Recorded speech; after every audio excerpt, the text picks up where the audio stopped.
Hey guys, welcome back to the channel. Today we will be looking at CBSE Class 10 Geography, Chapter 7, Lifelines of National Economy. I'm planning on making an entire video series on this chapter, and right now you're watching part 4. So I think it would be prudent for you to catch up with the rest of this chapter by watching the previous parts, and I'll leave the links to those videos in the description box below. So be sure to check those out. In this video, we'll be discussing air transport or airways in India. And sticking to convention, we'll be first discussing the benefits of airways. The first benefit is speed. If you want to transport yourself from country to country, region to region, continent to continent, or even hemisphere to hemisphere, then airplanes and airways are the only viable option. You can travel from the Atlantic to the Pacific in a matter of 10 to 14 hours. So speed is a benefit that gives airways an edge over all other modes of transport. And it turns it into the superior mode of transport. The second benefit is comfort. Anyone that's traveled in a flight before will be well aware of the comfort that can be availed in an airport and an airplane. As soon as we walk into the airport, we're greeted by a seamless experience of collecting our boarding passes, checking in our luggage, waiting in the lounge, boarding the flight, departing, and arriving. Every person has his or her own seat with a chock full of legroom, and there's usually a snack service or meal service provided alongside entertainment through small TVs. It's like living in your own house, except you're 16,000 feet above the air. And this is only for economy. If you're booking a flight with business class or first class, the comforts are exorbitantly and exponentially higher. However, this comfort cannot be compared or even considered in other modes of transport which are more accessible to the Indian population, such as railways or roadways.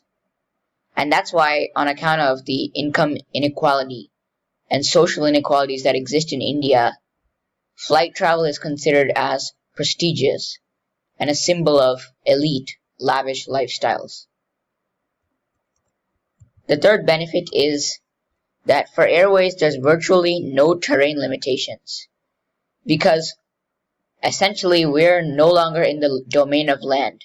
We've entered an entirely new domain, which is air. So deserts, plainlands, swamps, mountains, hills are ignorable. They're of no care to us because we're 16,000 feet above the air and nothing can stop us.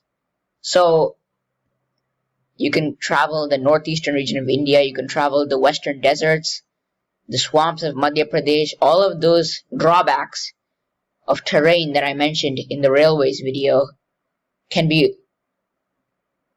overcome through airways.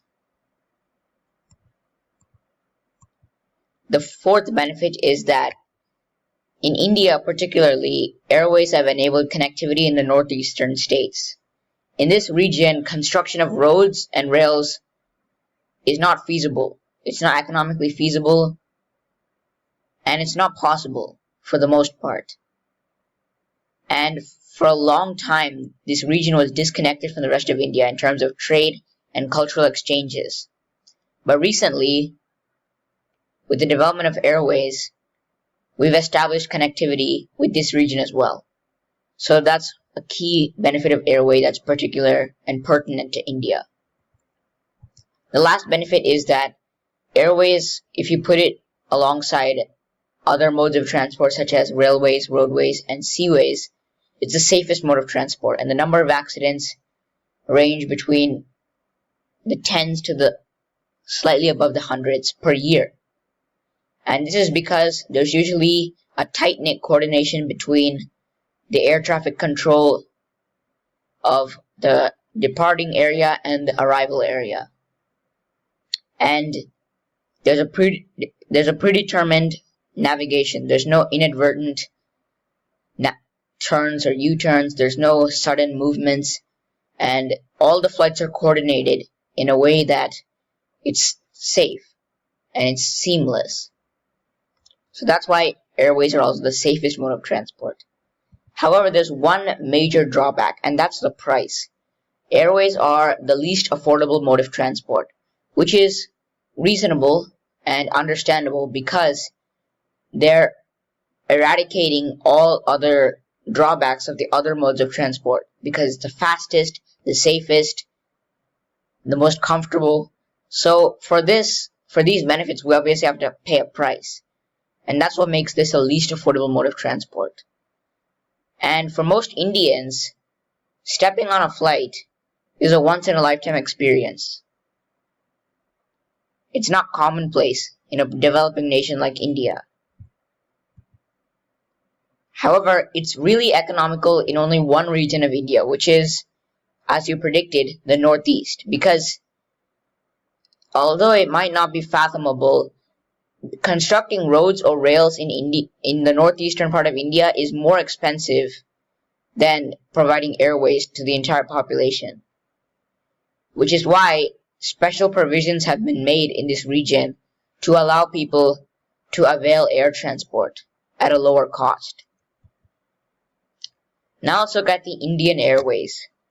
Airways were nationalized, which means it's transforming from a private company to a government-owned public sector undertaking, and this took place in 1953 through a company called Air India, which is a PSU, of course.